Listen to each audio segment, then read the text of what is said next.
Okay, good evening, everyone. This is 6:05 p.m. and I will call to order the meeting of the Capital Planning Committee of Monday, December 18th, 2023 in the Ritter Building Lower Conference Room.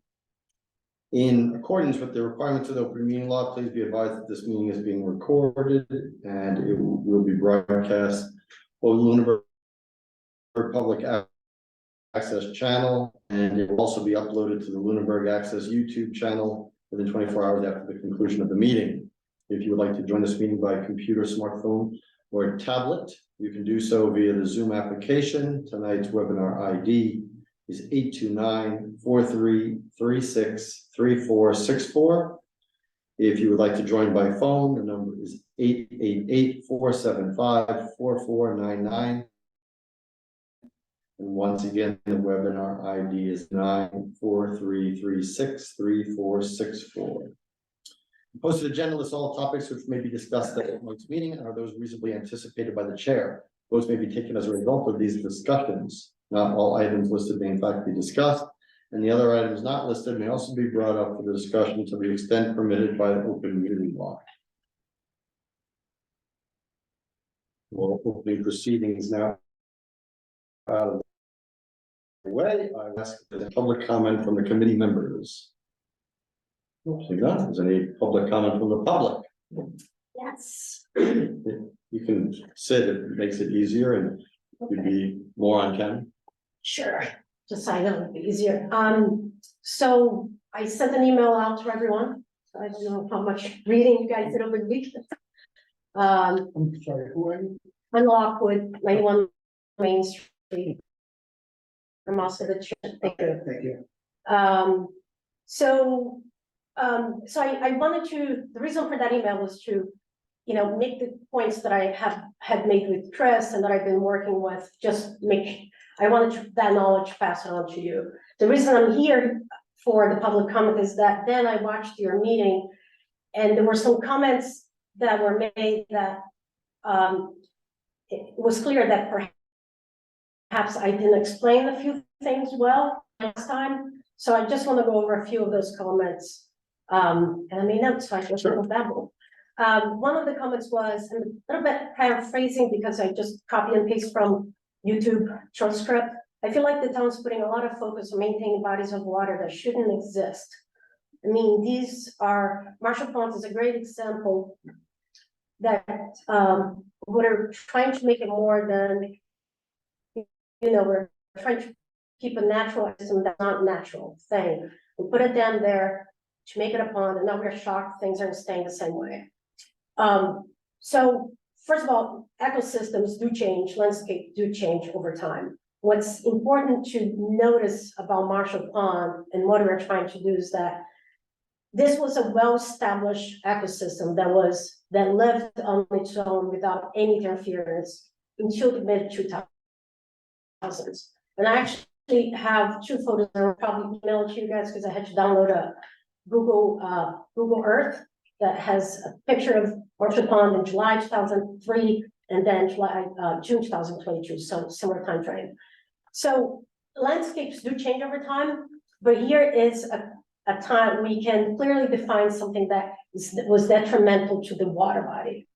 And that's what we're trying to remediate, is that pollution that happened for 18 years.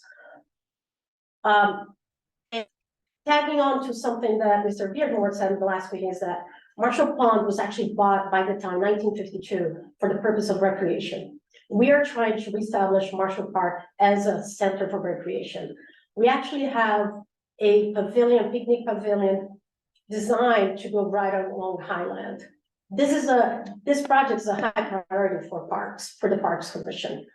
I asked everyone to rate their priority, and 3 people came back with number 1 being Wallace, and 2 people came back with Marshall Pond being first priority for them. And that's because we're trying to create an environment. As we're applying for grants, we are saying that this park that we're developing has aquatic recreation in the form of fishing, kayaking. So we got to keep that vision of recreation.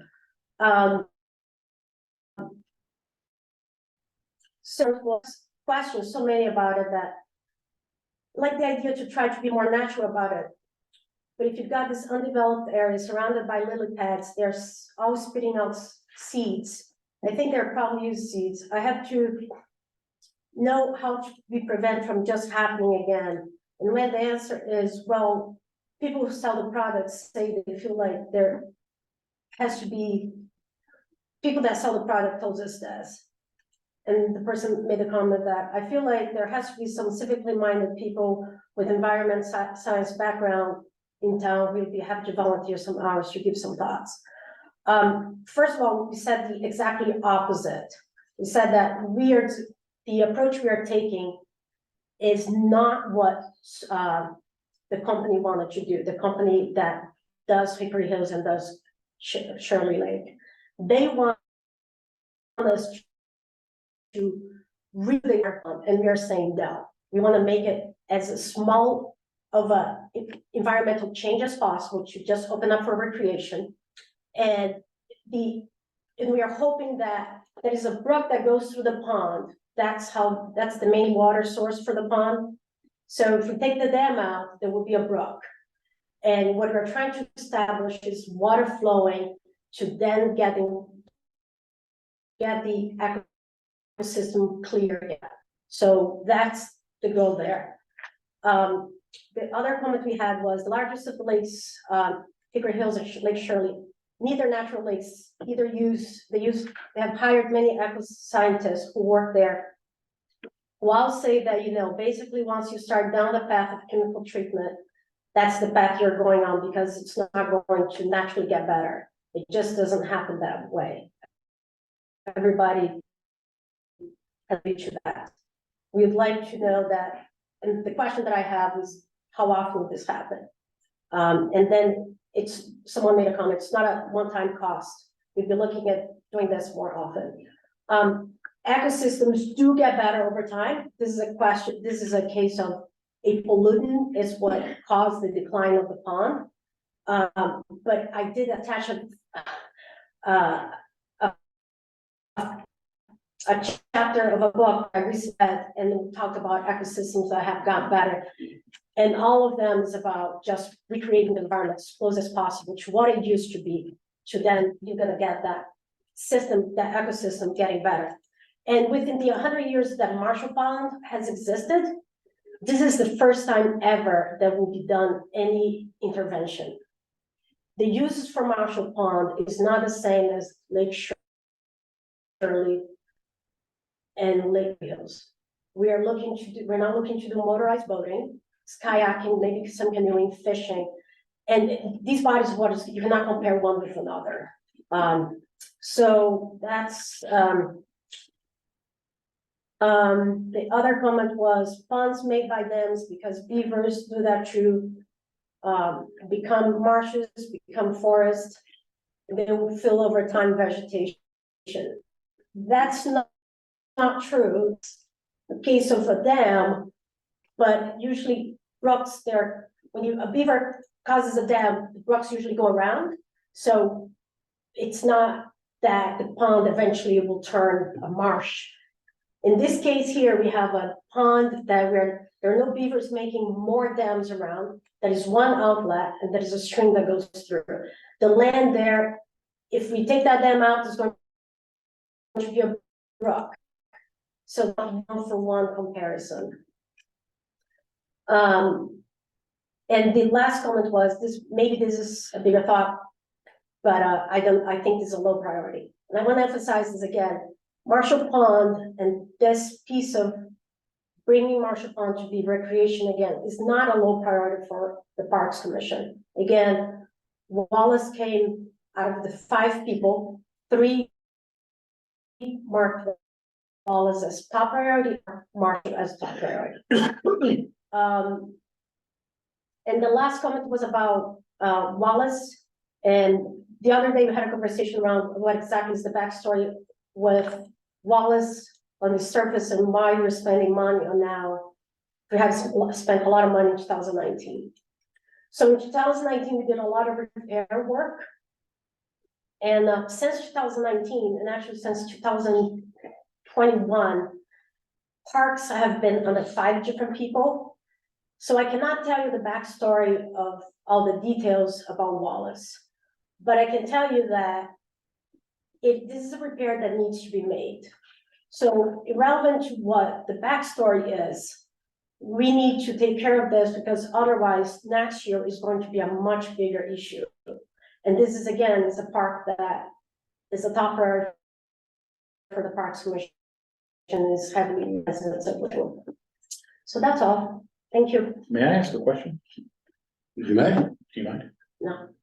So the reason for the question on the history relative to Wallace Park was, it was unclear to me when that was resurfaced versus repaired. And in my mind's eye, it was resurfaced relatively recently. Right. And it immediately needed repairs after being resurfaced, then there's a couple of likely scenarios. Number one is that the underlying, there's an issue with drainage or the underlying surface in some way causing froth heaves or whatever. Or the other is that it was improperly put in, right? If you're looking to resurface it, it was improperly put in by resurfacing it, the right contractor. But if there's an underlying issue with the subsurface, then is resurfacing it just going to recreate the same problem? And that was sort of the purpose of my question is, are we band-aiding something that is not going to be cured? Or is this potentially a longer term solution? You know, I mean, for all we can say about the track, which is a similar surface at the middle high school, it's a rubberized surface. Oh, that's not a rubberized. The one at Wallace is not a rubberized No. surface? What is it? It's a special paint that's over concrete. Oh, it's just concrete? Yeah, Okay, it's I was under the impression that it was a No, rubberized it's surface. not. Okay, so we're replacing concrete. So what I years ago, and I think I sent the pictures done, the repair was some kind of grinding of the concrete. And then there was some kind of taping that I'm assuming to be proper made for concrete. And then the painting that I'm assuming to be a type of painting that's supposed to be for outside, but it is not rubberized. Okay, And- I didn't know that. so I Yeah, appreciate it. and although I hear you, unfortunately, we can't give you the background story because that was 5 people within 2 years. But one thing I know is, as far as I know, for the past several decades, we haven't done a lot of upkeeping.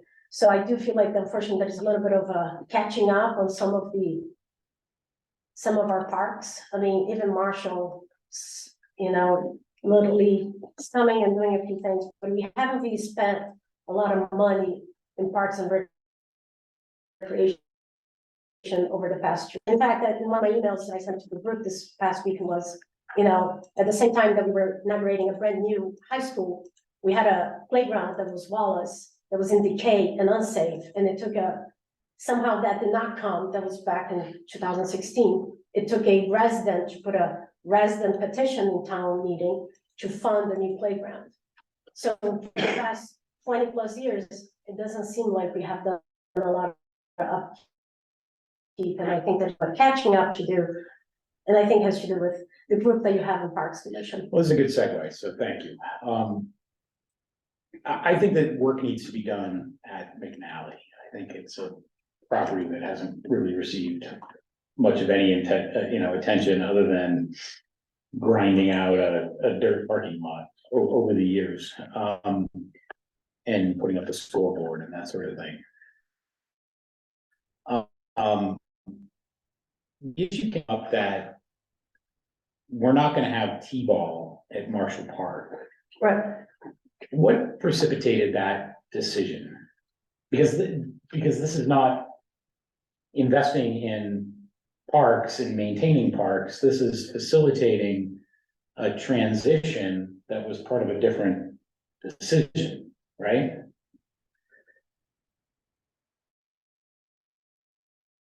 So are you T-ball or are you talking about McNally? I'm talking about T-ball specifically, because the part of the justification for McNally is that we need to relay out that property to accommodate T-ball, right? That is one of the goals Right. that we have, but it is not, but there's other improvements we want to do. I understand that, Yeah, but specific to the T-ball issue. Specific to the T-ball issue, so why isn't T-ball at Marshall is the question, I guess, that you're Yeah, coming to it, okay.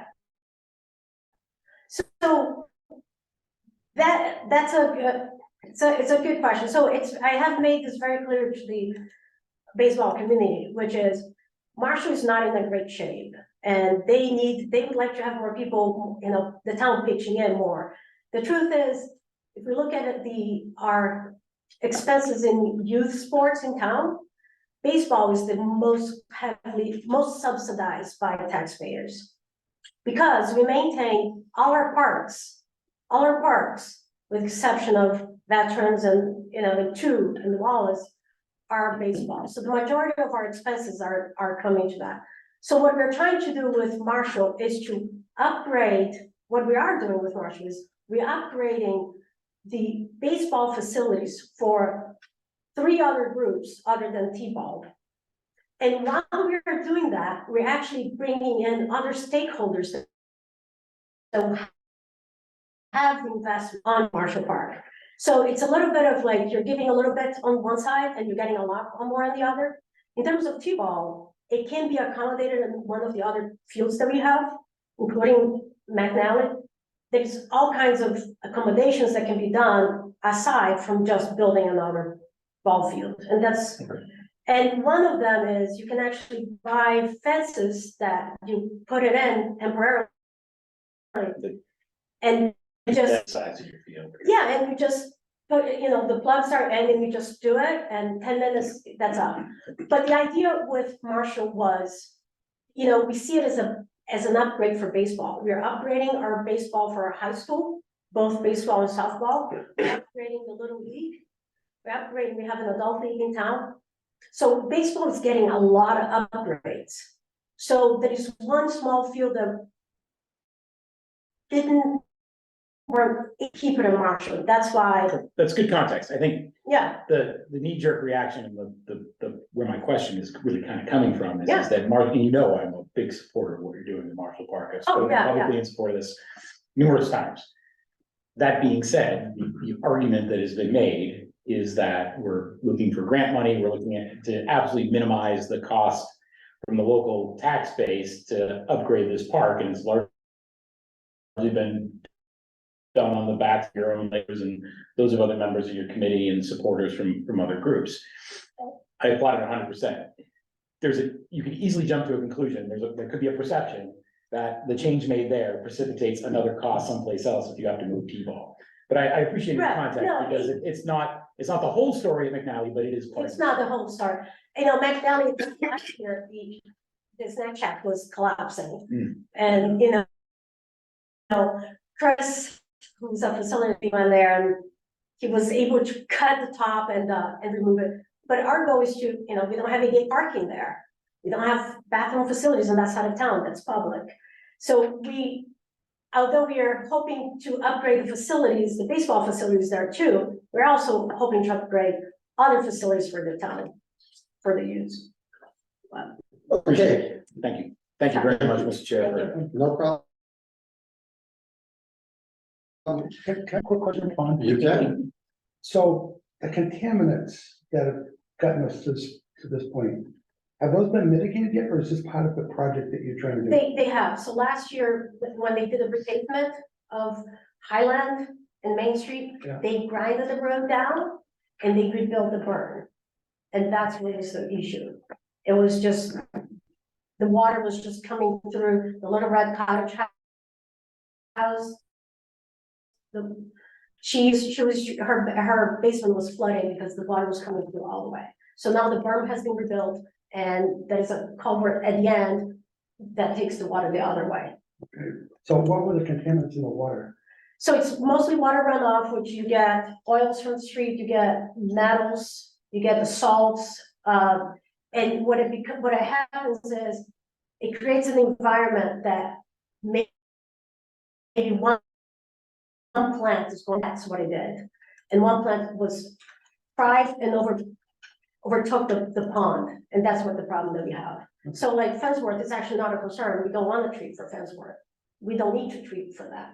We just need to rebalance, because Fensworth was always there. We just need to, you know, take some of that pollution out and create enough space for the water to flow. And once the water starts flowing, because there's a stream there, the ecosystem itself clean up. Are you aware of your fellow member? Yeah, Would you like to present it? and I'll leave it to you. Okay.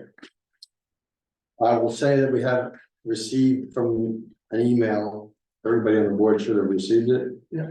Did you all receive the letter from Carmen and I? Okay. So she also apologized for not being able to attend tonight, and much in the same way that the chair of the commission just presented, she wanted us to know, I won't read this verbatim, but she wanted us to know that her personal rankings for the park requests were Wallace Basketball Court, Marshall Pond, and McNally Survey and Conceptual Plan. She gave us her reasons in here, many of them, certainly as far as the pond goes, overlap what Ms. Lockwood just told us from her perspective. The basketball court also very similar. And McNally, let's just see. Talks about the T-ball program. Yeah, basically everything that we just discussed, so. She wanted to issue. I'll make this. We'll make this part of the public record. This email, and people can read more in detail, basically as a confidential.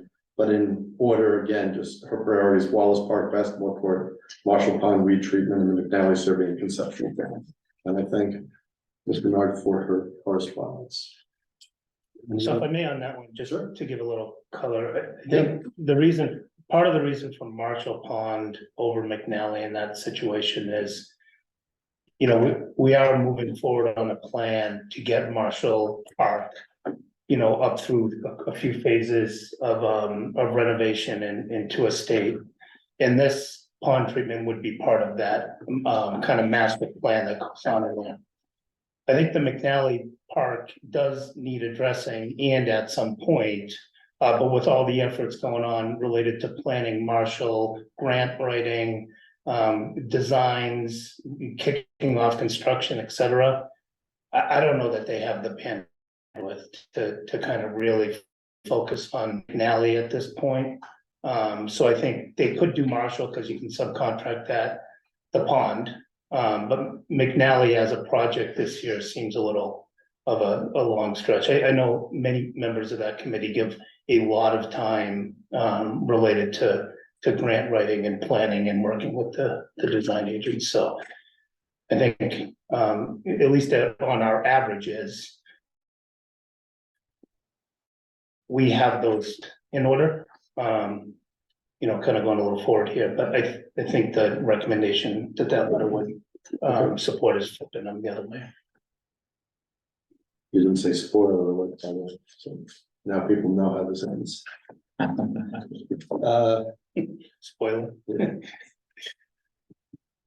Okay, so that brings us, if there's no more public, well, I think we ran out of public. So therefore we ran out of. Now we get into the meat of the agenda, which is the discussion. Everybody was asked, and I received all but one. So we will look at what it is like without one. Of course, that one is 20% of the mark, so that things could certainly change appreciably when we receive those, and hopefully we receive them. I reminded the member tonight. We'll meet Thursday. Yes. So by Thursday, otherwise that is not being ranked by that person. So that's the way that would go. We're not going to postpone it. First thing I asked is everybody, I printed these out, everybody make sure that your grades or rankings were correct. Does anybody have any issues or questions? Things that were not correct. Yeah. I want to thank everybody immensely following means not reordering things, not doing anything weird that I had to undo, so it made collating this very straightforward. So let's look, I'm gonna post this on the screen.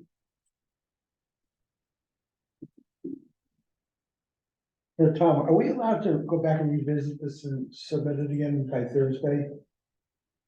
Yes, that is the point of tonight's meeting. Okay. Yes. Not one point of tonight's meeting, but a point of tonight's meeting. And where did my spreadsheet go?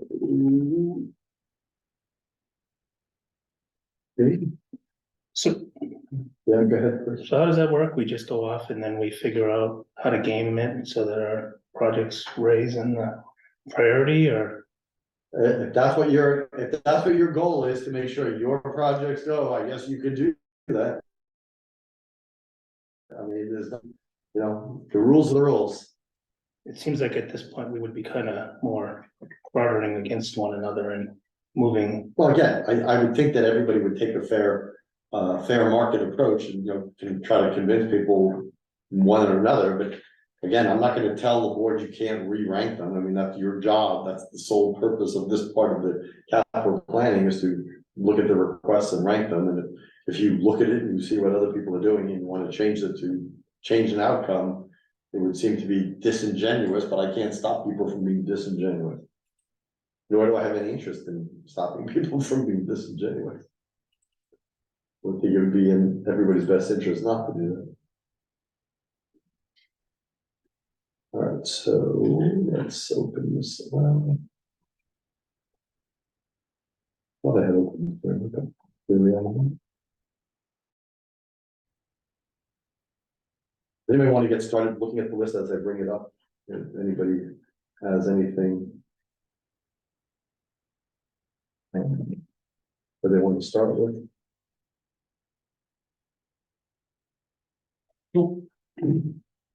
Can we do a sort by average to see how? Yes, I'm gonna do that. Once I get this up here. Okay, Everybody's way ahead of everything. all the time. It's gonna be hard to do the way you get it formatted, but. No, it's very easy. Yeah, I've done it, I tested it out already. Okay. It's It's always interesting. it's hard to draw conclusions or even trying to come up with a somewhat well thought out question or comment, but I'm obviously troubled with this process from the onset, so I think this is all part of the course. It's participating in a flawed process. Okay.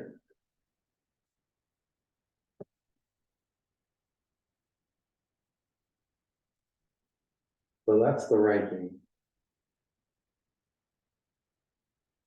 Yeah, by average. Those who cannot see it, the ranking, I'll just say the top 10 right now. So we have the public safety radio system, the marked police vehicle for the K9, townwide keying and card access, the second marked vehicle for the replacing the traffic vehicle, the Turkey Hill Elementary School installation of the 3M window safety film, Turkey Hill Elementary School ADA study for renovations and assessment of schematic design,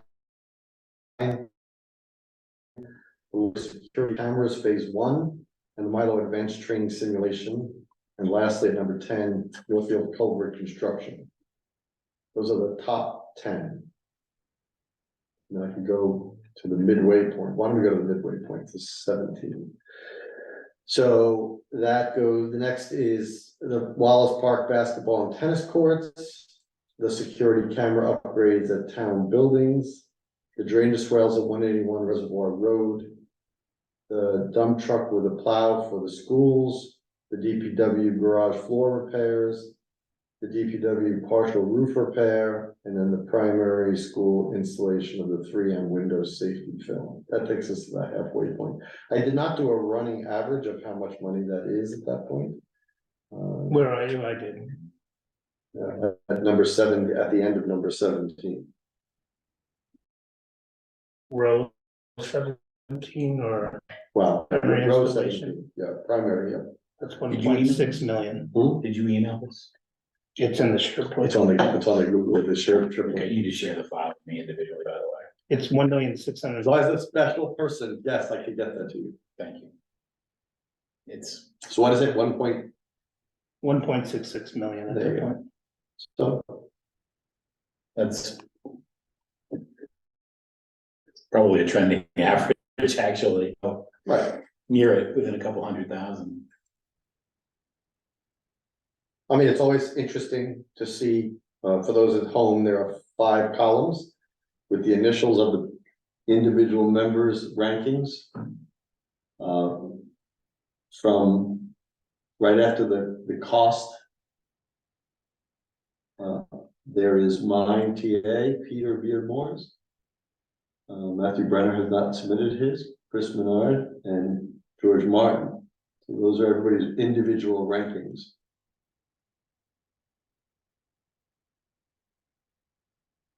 I didn't personally see anything that stuck out to me.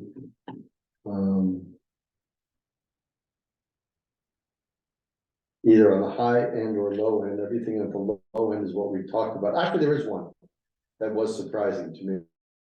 And that was front end load.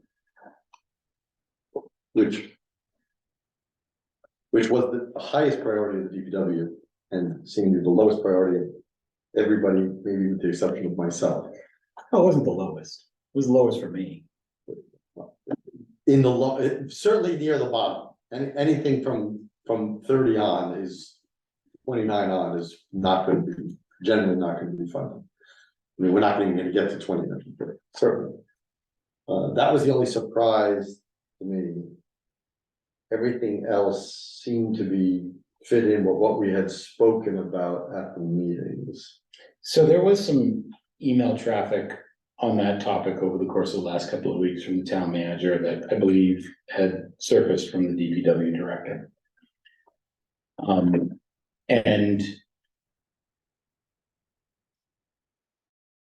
it was a fairly lengthy discussion of the merits of bottom-up slope snow removal versus top-down snow removal, and the importance of getting salt out in a timely manner, and there were a number of other points that were made. The underlying issue for me is it doesn't solve my problem that I have with this. Is effectively the capital plan and the capital planning process is being asked to sanction an increase to our fleet from a quantity 1 item to a quantity 2 item. And all of the associated maintenance and replacement costs and fueling and staffing of those. The original discussion that had been made in years past around that was that the existing loader is nearing the end of its serviceable life. It has 8,000 hours on the motor. Life expectancy of that motor is 10,000 hours. And it's gonna need to be replaced. Now we need 2 loaders for backup purposes and enhance of our plowing and so on and so forth.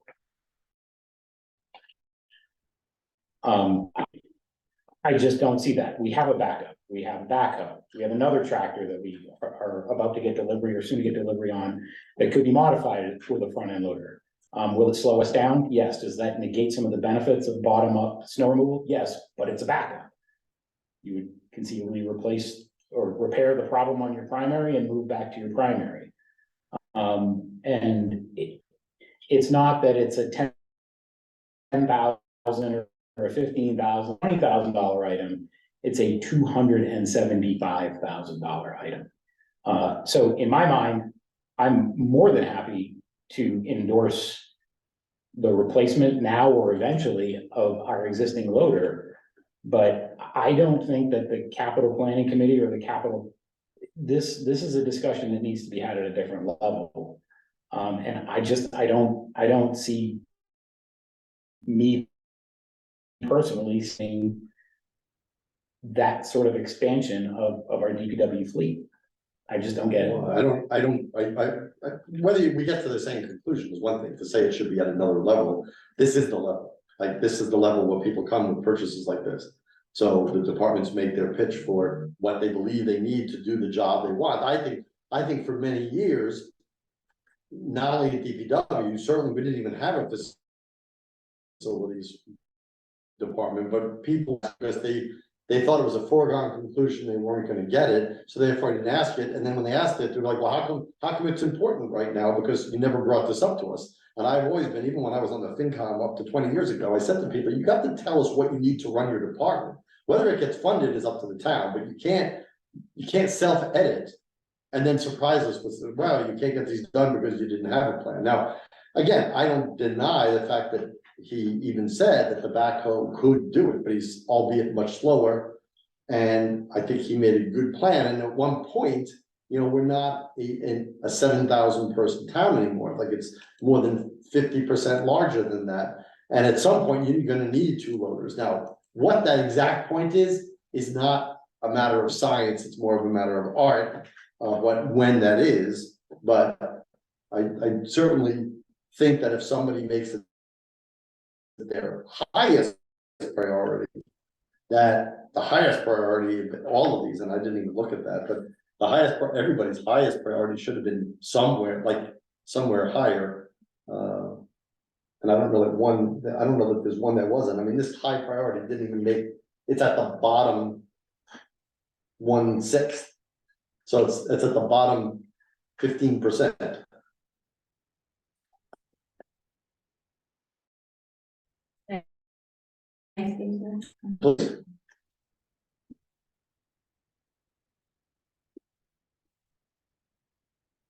That's one when I sorted as well, that I was surprised to see where it landed as far as prioritization.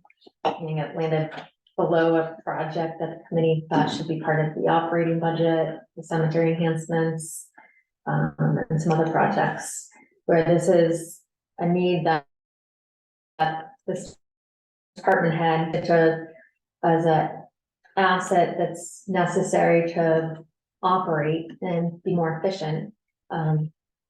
And states in his responses, we all received about reasons for this request. That if we don't replace this or buy this new piece of equipment now, the replacement is gonna be 29, where the second loader is being asked to be replaced. So that's the issue, is that it's a replacement versus new. When the time comes down on the capital planning process in a couple of years for the replacement of the existing loader, that's, you know, an option not to do that replacement at that time. I just think the whole process is meant to hear from departments what their needs are to run their department. And this is obviously a high need piece of equipment that the DPW director sees as necessary. To the cost too, I would say, yes, it is not a low cost item, but it also has a 20-year expected life. So over the cost of, and then I don't know what the maintenance would be, but let's just raise it to 300,000 or something like that. You're talking about 15,000. It doesn't have to be manned, and most of the time it probably won't be manned. You know, they do, but he does have, other than snow removal, he does have other things that he said he would be able to use us for, especially given the high level of stormwater issues that the department is looking to address, that seem to be increasing. Right, removal of trees. That's happening with more frequency. Did he mention what the lead time is to, if the decision was made to buy it, how long it would take to actually get it delivered? I don't recall him mentioning. I don't think anybody- Yes, Yeah. I don't, We never know until we go out to bid. I think now with supply chain being better, probably guessing 18 months, 12 to 18 months. I think equipment is not, you know, it's not the same scenario was the trucks. We encountered the supply chain issue, but I think that's good as well. And aside from that one, which I, again, I would love you to try to get that raised, but aside from that one, everything else seems to fit into place.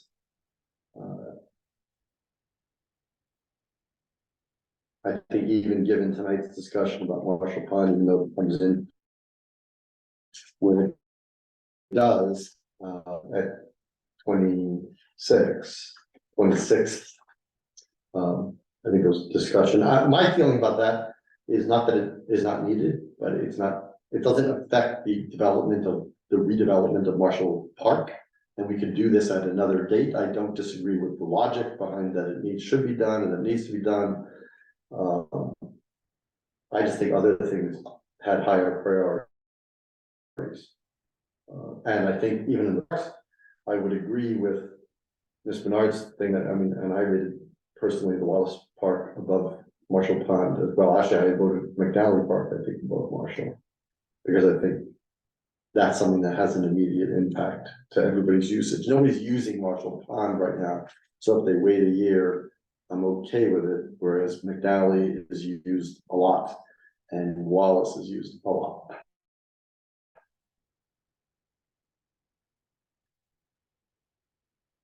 I will say with respect to DPW, we have a lot of things which is just buy equipment, and over the last several years on capital planning, we've been surprised with some of the equipment that's been recommended or that sort of thing. I think a comprehensive plan for what he thinks his fleet should look like, when it should be replaced, and those sorts of things would go a long way in my mind to saying that there is a plan that we're kind of executing on. That said, I kind of, in my own way, under, Isn't that what the capital plan is? I don't know, he didn't brief it that way. He just said that it's 8,000 miles into 10,000, 8,000 hours into 10,000 hours until it needs to be rehauled. No, I meant you said a comprehensive plan of when replacement of equipment. That's what a capital plan process is. Like you're identifying your assets and when you're gonna replace them and the costs. Yeah, I agree with you. I think, and that's something we can do in the spring is kind of talk through that. Right, but a comprehensive plan for vehicles, I mean, so I don't wanna ding the DPW director when that has never been asked. Now, and the fact that we're going to be meeting in the spring changes that mode, and we've already asked him for that plan. But I don't want to ding him for what he's asked for now, because we introduced a new process that we want to get early on. Well, he didn't know that earlier on because we never asked for it before. Okay. But in my mind, I had kind of sub-departments associated with many of these requests. And it's not on the spreadsheet, but it is on mine. And like with Public Works, you know, I have infrastructure in there, and my top two were on infrastructure. And then I had cemetery in there, and I think cemetery's asks were somewhat small dollars, but they come from a department, they come from a elected board that just happens to have its labor, you know, through Public Works. So I would, in the future, I don't even see the relationship between cemetery and Public Works. Similar to the way I see a distinguishment between parks and facilities, right? But again, I just look at like our infrastructure is a mess, and people in town are being affected by the infrastructure being a mess. So I would much rather see culverts and swales and other things go get subcontracted for the 275,000 plus another 250,000 over having a second backup loader with plow, where there is a backup plan for it.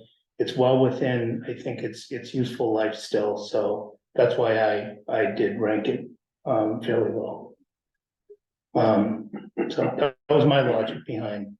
Well, the fact that I'll address a few of those points, just for perspective, again, driving the discussion.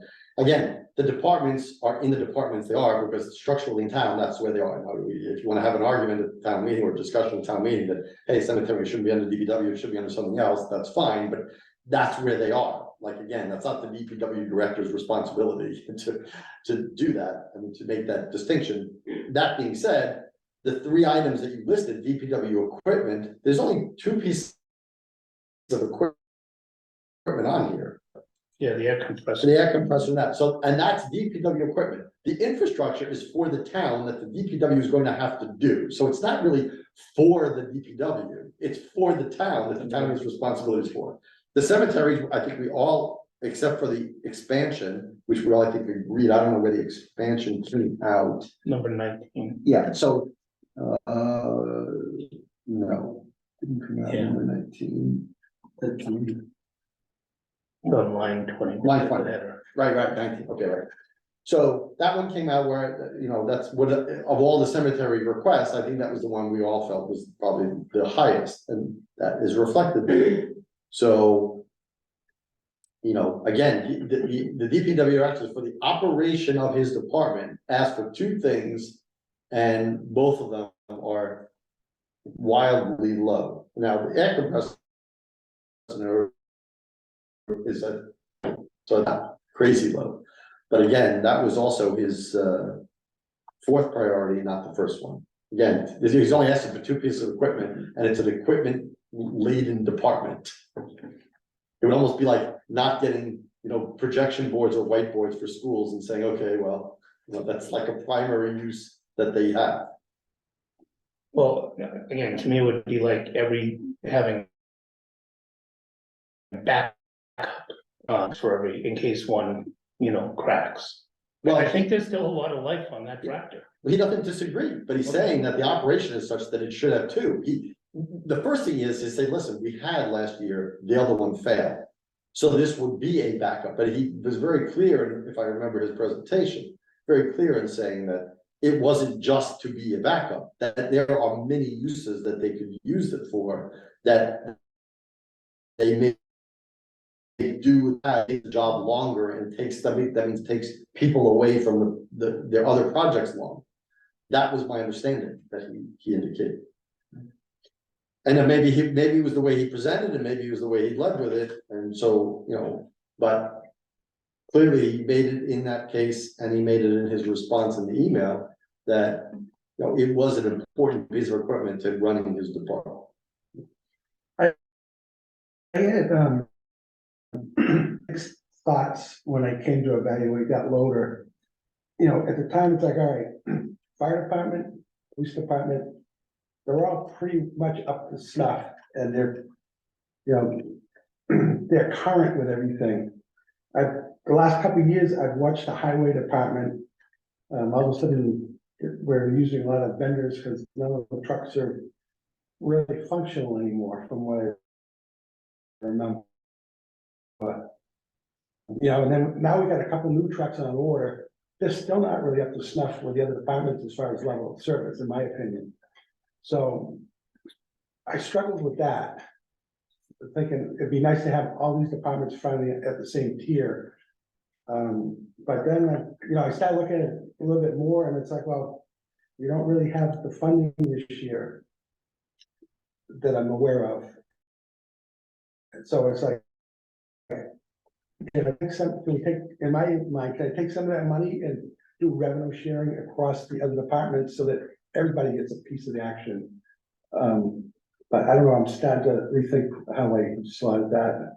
Well, from your initial way you played that out in the beginning, I would think that you would lead that to be higher, so that, okay, some of the equipment they didn't have is because the supply chain killed us. I mean, we have things that were ordered 2 years ago, we still don't have. You know, nobody could have foreseen that, that kind of delay, even after the pandemic was lifted. So I think it will be, you know, much higher in level of equipment and everything with than the other departments. Off the top of my head, I can think of $1.4 million in approved spending on DPW equipment in the last 4 years. 4 trucks, contractor. That's bumping up on $1.4 million. And go on Facebook during a snowstorm. We got the best DPW going. I mean, they're doing a good job, right? Now, some of that is, we're bringing in contractors, some of the, I mean, it's not all our, it's not our own workers and our own equipment that are doing that work. But our level of service in our DPW is quite good, in my opinion, and to Chris's point, the infrastructure relative to that service, when it comes to roads and bridges and drainage, which honestly, I think stormwater is a whole other topic that I think we gotta get our arms around, but I just, in my mind's eye, at what point do we say, that's enough equipment, let's go do something with that equipment and focus on the service rather than the machine that it takes to do it. And I ranked the air compressor higher because you can show a clear expansion of service and capabilities relative to that piece of equipment that was at a relatively low price, right? So in my mind, it's like, well, this is gonna improve and increase our ability to deliver services relative to that which we're currently contracting for. Anytime we put a jackhammer to the ground, we're paying a contractor, we're leasing that equipment, or I don't know what we do. Mhm. So in my mind's eye, I can understand, I can get my arms around that. I can't get my arms around with everything else that we have going on, needing to add a loader to the inventory. And I understand the difference in terms of additional service and capability. If we have 2 loaders operational, do we have the personnel to run them? Do we intend to have the personnel to run them? How much time will they actually be running in parallel? I suspect very low when you have a 12-year-old machine that has 8,000 hours on it right now. It just doesn't. Well, at the very least, I would ask people to entertain at least what the town manager said. It has 8,000 hours, so that if you use this and you say, hey, listen, when the other one comes up in 2 years, which probably it will, then you say, you know what? We'll know by then, we're not replacing it or not. What is the use on this? And you make it very clear to say, I want to know what the usage is on the 2 machines before I replace one. And I'm telling you 2 years in advance of you asking for that. How much are you using these machines? So you have that opportunity. Instead of saying no to this one and then having just a backup or whatever and wait the 2 years. So you have that ability to not commit to have 2 long-term. You could commit to have 2 from now until the other one is out of service. I'm not quite sure I follow your logic, but All it is an early replacement. So the maintenance, you have to upkeep, you're not gonna have any maintenance on the first one, the new one, for 2 years generally, except basic, whatever basic maintenance would be, nothing major. And by that time, the other one will be up for replacement, and you could say, listen, this is a trial period of having 2 units. You prove that you need 2 units. Otherwise, we'll just deny it, we'll just say the other one goes away, you would want. That's the logic. I mean, there's another front end loader in 29 in the plan. Which he said, if you don't do this, would probably happen sooner. I don't know. The other thing that kind of, again, I don't understand the plan is we have catch basins that just have water flowing over them because they haven't been cleaned, and catch basin cleaning truck is next year, not this year. So we have a backup. We'll have a backup front end loader in case with a backup plan for it, but we're still not gonna clean the catch basins, which is leading towards deterioration of our infrastructure and massive flooding in people's yards. So I honestly, I just don't understand like you know, the thought process around how we're running the DPW right now and what we're prioritizing over something else. Whereas we're seeing, you know, all these infrastructure problems that need to be addressed. Which is why I did put the infrastructure projects higher than equipment this year. Well, I put the infrastructure, I put the Northfield one very high as well. I mean, again, that's gonna be a problem. So I did too, and I put the 181 Reservoir Road, which is completely largely caused by what the town did in the past, that has affected everyone who's been affected by it, what affected the house that it's affected. And even the fire chiefs sent in an email of support, so I don't disagree with you. I mean, infrastructure and stormwater I agree with Peter, is a huge thing, and you know, once they kickstart the stormwater task force again, because it's been kind of dormant because the chair left town, moved out of town, and that is a huge item, there's no doubt. And these kind of storms that we're getting, who would have 60 degree weather and 3.5 inches of rain in this 60-mile-an-hour winds on December 18th? Well, yeah, it's the weather, it's also whatever we're doing in town. We're building. You know, I mean, so Well, there's a lot of moving in my parts. lifetime, I can't ever remember Electric Avenue being closed. It's been closed twice this Yep. year, in the last few months. Yep. Right, now, new construction project on one side, new construction project on the other side, lots of weather.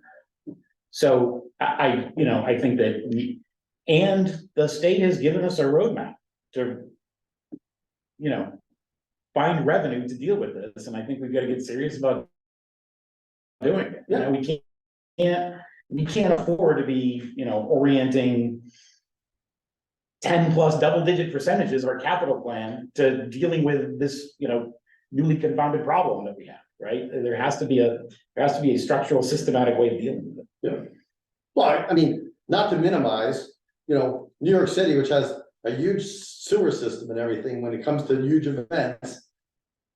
Having lived there and having seen pictures after not living there anymore, have horrendous problems, right? And this is somebody who has a huge system.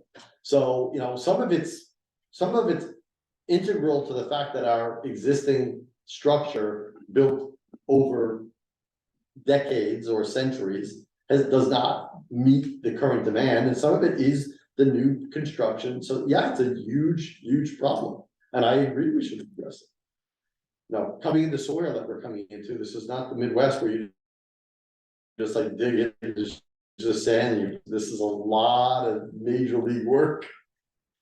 So, because the only way you're looking at that is piping it, and then we're getting far off of capital plans at this point. But you have to pipe it somewhere because we don't even have the land to put it in. There's no way to put it, yeah, it's enormously expensive. So, I think those two things can happen in parallel. I mean, that's a planning board. Yep. Issue that has to be done through zoning, and. There's also obvious project we need to undertake right. to fix the infrastructure. Does anybody have any other items that they want, that they see and they're like, wow, I can't believe this is above this, and I brought up my major one. Do we have an idea of how far down this list we might get if this were to remain that?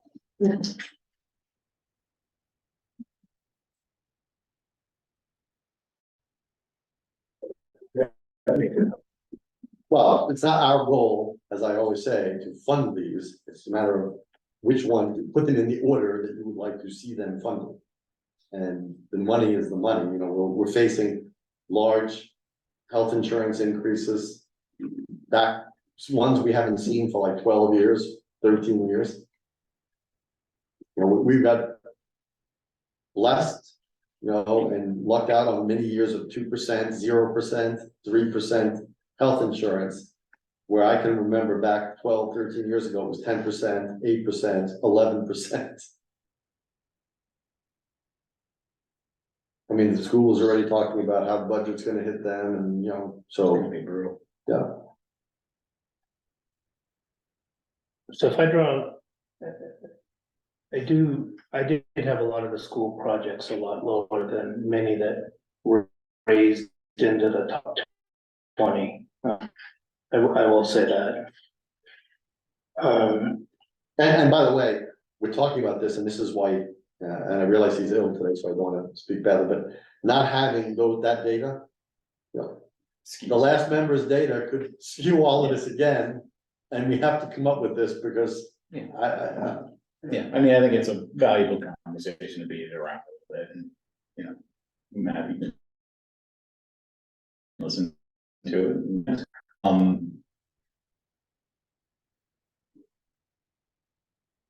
much of it is about security and public safety. Certainly the top, I would say Nine of them? perceived security, right? well, yeah, okay, fair enough. Security concerns, whether we think, I mean, obviously, some of us think they're less effective than others, and that's fine.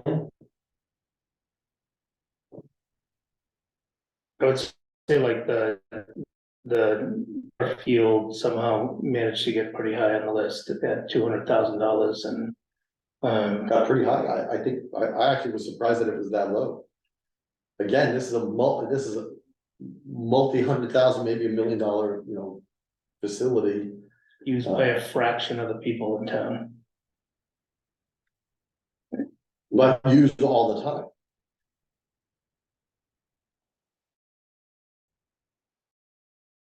A fraction of the people in town. That's the problem, is I think this is an equity towards schools versus, you know, the rest of town who has absolutely no access anymore to the turf field, which was sold as That's a, not true. you can't get on there anymore. Anytime I go and Don't say walk there, I absolutely get not kicked true. off. Don't say absolutely not, no access, because that's not true. It might be the time of day that you're going there, but that is categorically not true. Alright.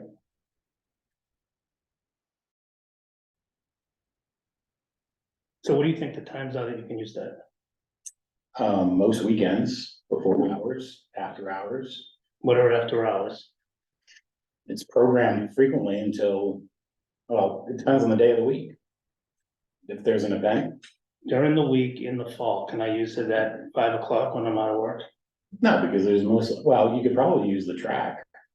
If there's a practice going on in the field, you can. If there's a game going on, you can't, because it's a safety issue. You can't use the track during a game. So again, it's used by a very small group of people.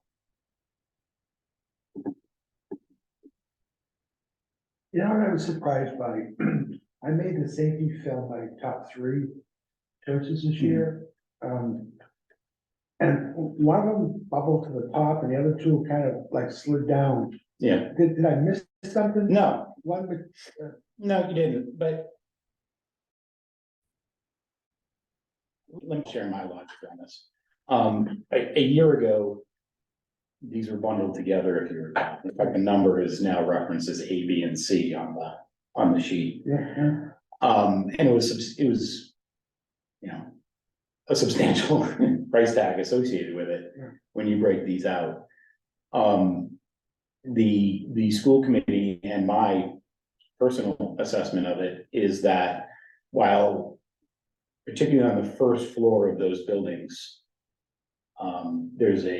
there's a need for it, in my opinion.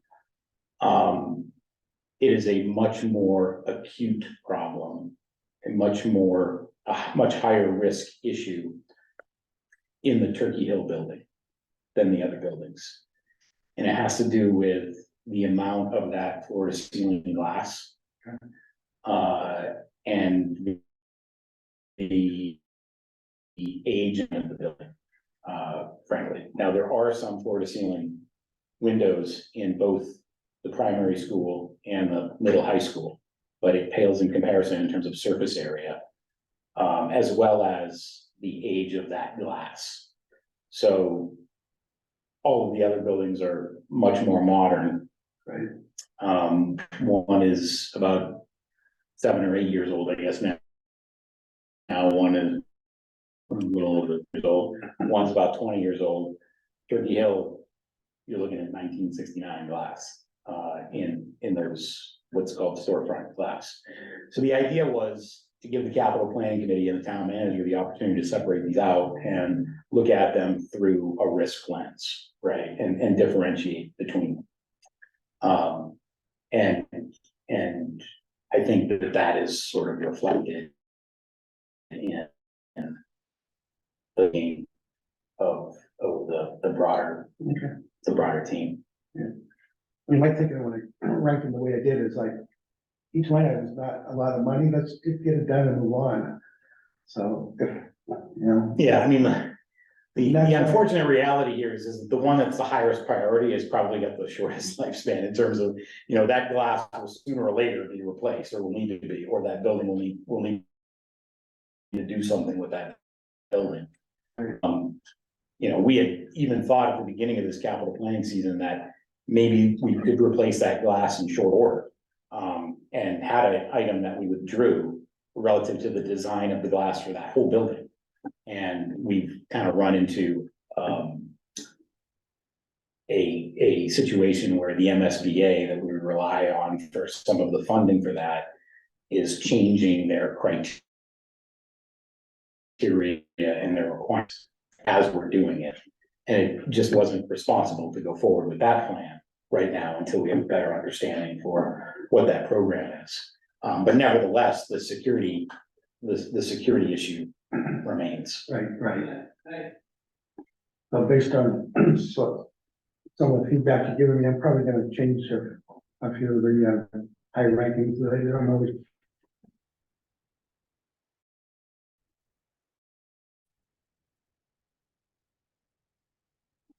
I should say here for every member and for Matthew not here, if anybody's gonna change it, please change it no later than Wednesday night. Cause I have a full day on Thursday, so I've worked, so I'm not gonna be able to change these, and I don't wanna be changed at the last minute here, so. So do I, for myself, do I You just email, you just, take the one that I have already filled out, and just rearrange it, Yep. send it back? you just send it back the same way you sent the, easier to revise numbers. Yeah, okay.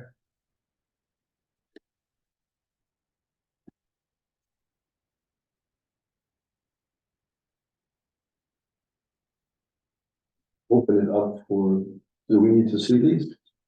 Well, I'll put the camera back on and we'll leave this up. If anybody has any other, So is our next step here somehow to? Once we get our final, we just vote on. The ranking being 1 through 35 based Yeah, on we'll the just- average, right, we would just vote on whether the aggregate, once we get Matthews. and then how do you rank them with respect to ties? As an example, 18 through 21 are ties. Well, it doesn't, yeah, I mean, the town manager has the discretion anyway. So there's 4 of them.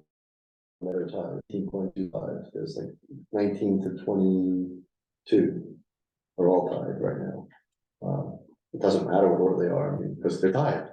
So, you know, the town manager, we could say this, I guess, among those ties, if you felt so inclined, we could certainly order them within those to say this is what we prefer. But the town manager has the ability to choose, you know, to change anything out of order, obviously, but, you know, take our recommendations at whatever value.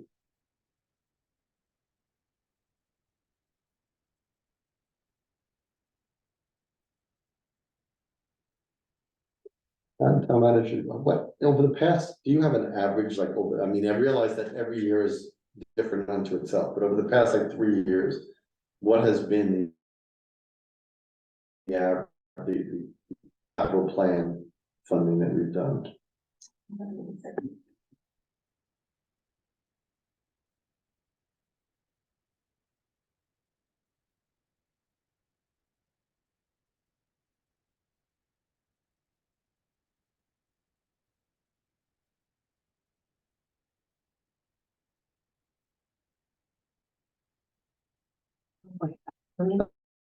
That's what. Yeah, I thought it was wrong.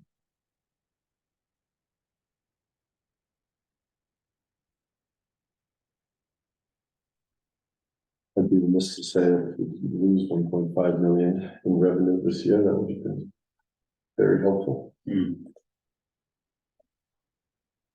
I'd That it helps the situation, but.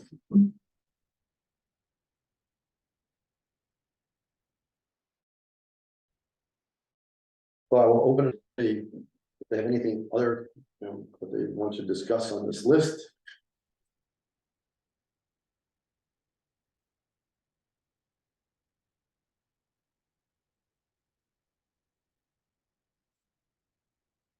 Okay. Approval of minutes of November 20th, 2023. Did everybody get a chance to read them?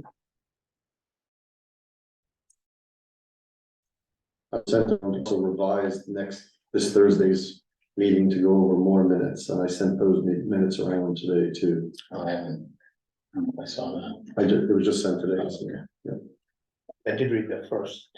I forget the date, but, the 20th. yeah. Yeah, I'll take that, yeah. So I would entertain a motion about the minutes of November 20th. Move. to approve the minutes of November 20th. Second. Any further discussion? All those in favor, please say aye. Aye. Opposed, none. So action items for next meeting. So next meeting is this is where we have the big capital planning hoopla, holiday hoopla. And we take final vote on a prioritized list. And then it goes to the town manager for budgeting. In the past, last year, if things were added out of order, it was requested, and we can certainly continue that again. We can have a meeting at request. If the town manager puts something on and we want to review it to give recommendations, again, it's recommendations. If they just go in order, we're not gonna have a meeting. If they just have more money and we're just going further down the list, that's fine. But it was out of order, then we can have a discussion about it at least. To give our recommendation. What's the relative timeline for When do you propose, when does the budget get presented, the preliminary budget? The capital plan is mid-January. Mid-January. And then, of course, inevitably, it gets changed in any direction before town meeting. the funding for the capital plan is, the proposed funding for the capital plan is mid-January? That's the presentation, the preliminary capital plan. And when's the preliminary? Preliminary budget is mid-February. Right, that's what I'm saying, okay, so. Okay. So next week is the next meeting, which is Thursday at 6 o'clock again.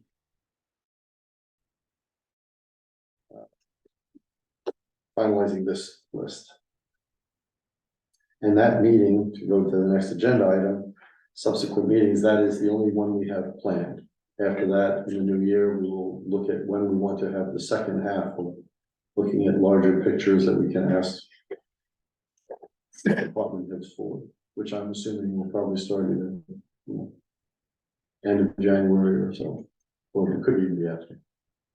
Because the whole goal is to have that during the spring to prepare departments for the next round next year. So, I have a silly question. In the past, where you kind of met up through December and then primarily, I think, took a break until the fall. mhm. Did you wait till the fall to approve the minutes of the last meeting? Cause then you have like 9 months where there's really no minutes posted. Well, we did last year, we met one more time. We did. Yeah, we went one more time and then we did that. So there's always gonna be one last meeting, unless you're the FinCom appointment committee, at which time you're pre-made. But, you know, so yes, so the answer to your question, is yes, officially. Because every time you call a meeting, then you'd have to have officially minutes of that meeting, so then it just goes on forever. So the fact that it's a seasonal committee, we wait till the first one, we do the last one. It just seems that there should be minutes out there for something that is the final recommendation of this. Well, I think we'll have all of them next week, except for next week's meeting. Well, I don't know about this meeting. It matters how Danielle, what her schedule is, if we can get these approved for Thursday. I doubt it. So just food for thought, as I'm looking at this and just trying to make some observations here. Sure. The screen so people can find faces. I wonder, you know, at some point in the spring, or even maybe even next week, as we look to finalize this. Thinking about how we came through this year, and then how we all kind of wound up making our individual recommendations and priorities. You know, the one sort of grounding that we have that the department head presents to us is the Collins scoring, which I question the consistency and the logic of some of that scoring to begin with, as well as the relative importance of some of those items. And truth be told, if it's a tie in my mind, I might look to the Collins score, but other than that, I honestly don't give it a lot of time or attention. But nevertheless, we've gotten into the process of doing that as part of the capital planning preparation process. I assume that logic is entering the heads of department heads as they're doing their work and preparing. Perhaps better guidance would be, what are the priorities, and what is the logic of the people sitting at the table? You know, what are our preconceived notions in terms of what's one thing that's more important than another? And what's more important than another? Is it everybody should have access, you know, and it should serve a greater good to the most people? Is it safety? Is it education? Is it, you know, what is it? Because I think that could potentially serve us to getting to the heart of, one, how department heads think about what they're proposing, but number two, how it's presented to us in a way that, you know, perhaps better connects with our own internal logic. Anyway, it's just a thought, but you know, as I think about, I'm looking at these Collins scores on here and I'm saying, well, they don't really line up to how collective we came to our conclusion. Is there a better way? I did look at the Collins scores, and I always weigh them in. I mean, again, they're like any system. If it was a perfect system and we followed them, then we would need a capital planning committee. Yeah, I mean, eventually, the importance of one thing over another of the different criteria and scoring of it eventually there's some amount of subjectivity, and just like our own prioritization. I mean, so I think nobody's gonna say, no, safety is not important, or safety is really important, but safety is important in some degrees. You know, I did not rank the safety film high at all. I didn't last year either. That's a personal feeling I have about it. I know that other members have expressed that as well. But obviously, public safety, like security cameras and access cards to buildings, that kind of security is important. You know, having operating smoke detectors and fire suppression systems in schools is important to me. So I'd be more than happy to have that conversation, and I think it's important, you know, if I could fortify, you know,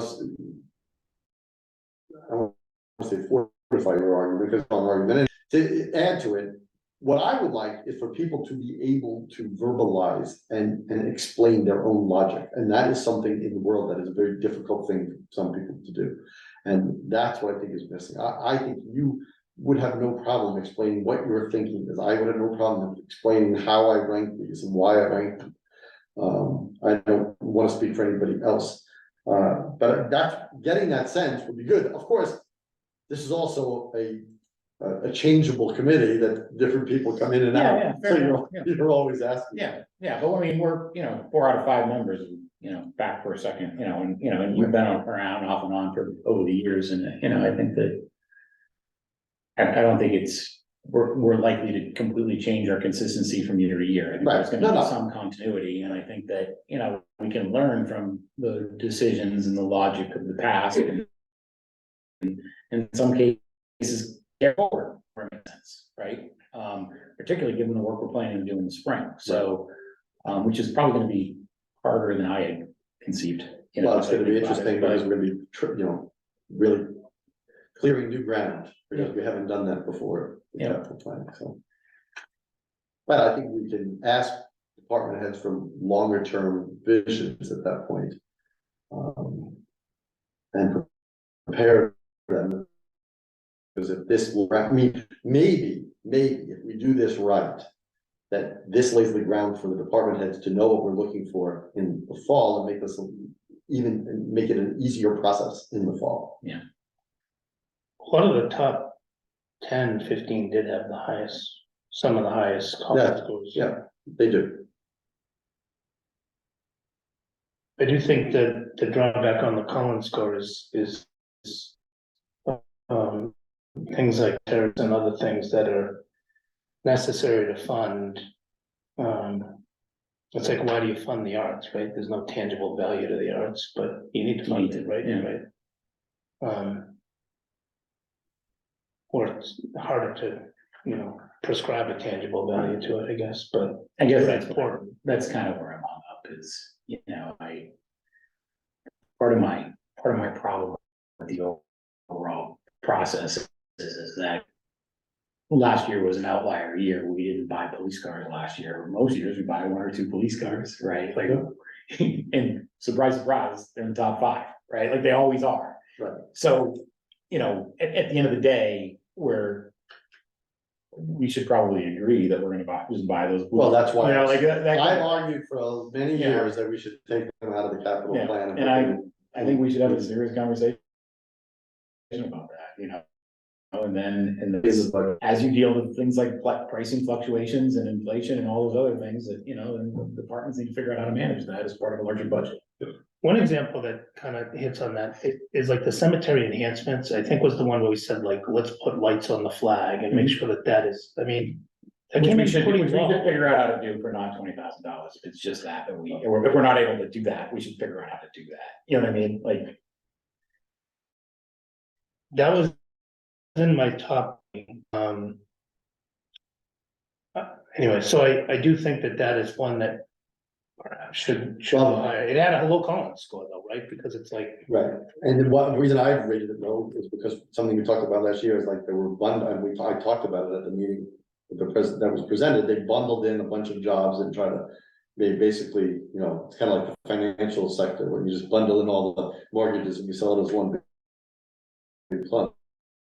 I'm like, you should be able to do these in the budget. Ask the DPW to put it in the regular budget for less than that and do some of the things when you can. Instead of asking for $20,000 from the capital, it's really questionably a capital item. That was my thinking. okay, it, more or less, I had the So same logic, and similar. I also think that we can put a floodlight on that flag. There was a little bit of old fashioned New England engineering. solar powered. Yeah, probably. Right, yeah. If we could just put one of those solar panel garage, the parking spots with the canopy, solar panels. Oh, sorry, every once in a while sarcasm speaks, Yeah. I apologize. I'll probably when we go with it afterwards. All right, so we're here again on Thursday, at 6. Any public comment from the public? May I? You may. Thank you. So. My last point to Marshall, first of all, I did send a very long email to the entire group, and if you all haven't had the opportunity to read that, I invite you to please, if you please note that email was sent at almost 1 in. I do have a full-time job So and you're referring to not the first or the second, but the 30 now? I thought it was just one. I'm just kidding. No, but one thing that was on that email that I didn't mention is that last year, capital plan did fund pulling a permit for Marshall Pond and the town beach, and that permit expires. So, just try and hopefully your priorities with the priorities of the Parks Commission as collective. One thing that I wanted to bring it up is, I kind of want to add to what Peter and George have talked about. One thing I have found that and I have said that the capital plan process is good for what it does, but I do think, generally speaking, this is some point. And I think, you know, George, you mentioned, you know, the police is top notch, but I feel like some other departments might be missing. And that's the one thing that I think that by doing it, just the projects that we come in, not looking at vision prior or vision what's ahead, we tend to not fund things equally. Because every time a police comes in, something for the schools, those things take higher priority. And, you know, and it's not just park that over the past couple of decades that I've been in town, I can tell you there hasn't been a lot of investment. But, you know, infrastructure is not a lot that we have put money into. So, you know, along with your process improvements, which is what I hear you guys are gonna try to do in next year, in the spring, is to have a running spreadsheet to, you know, how are you funding different departments? Because just like in a company, when you're budgeting, you are thinking, you know, am I spending X amount on, you know, marketing on this kind of activity or that kind of activity? Because it kind of goes a little bit with what the town manager talked about when you know, can introduce things just be part of a budget, but part of the operating budget. There's not a lot of extra money going around. And by us having the ability of, you know, coming to capital plan, come here and making the case for cemetery, allows us to get that little aggregate money that maybe is kind of lost within DPW and dedicate to cemetery. Because if that knowledge is part of the DPW process, it's never going to be a priority for cemetery because DPW will always have another priority. So having the ability to have these smaller requests and being part of this process here, I actually think it's important. I think it would just be an added benefit if we can have a running total for what we're spending in different departments. So then, you know, like if I were to ask, what have we spent in recreation in the town for the years or 10 years? That's not something we can say. Same thing for cemetery or IT. So just having that running total as a suggestion. Thank you. Excellent, thank you. Any public comment from the committee? Okay, so if anybody has any changes, as I said, please submit them in the same way you submitted these. I will, because these are secondary submittals, I will acknowledge with an email back that I got it, just so we don't miss anything. And if you didn't get one back within a reasonable amount of time, within a few hours, or if you send it at 1 a.m, give it till the next morning. And then I will collate them and we will have the final spreadsheet on Thursday. I would entertain a motion to adjourn. Sorry. All those in favor, please say aye. Aye. Opposed. Good night, everyone. We will see you on Thursday.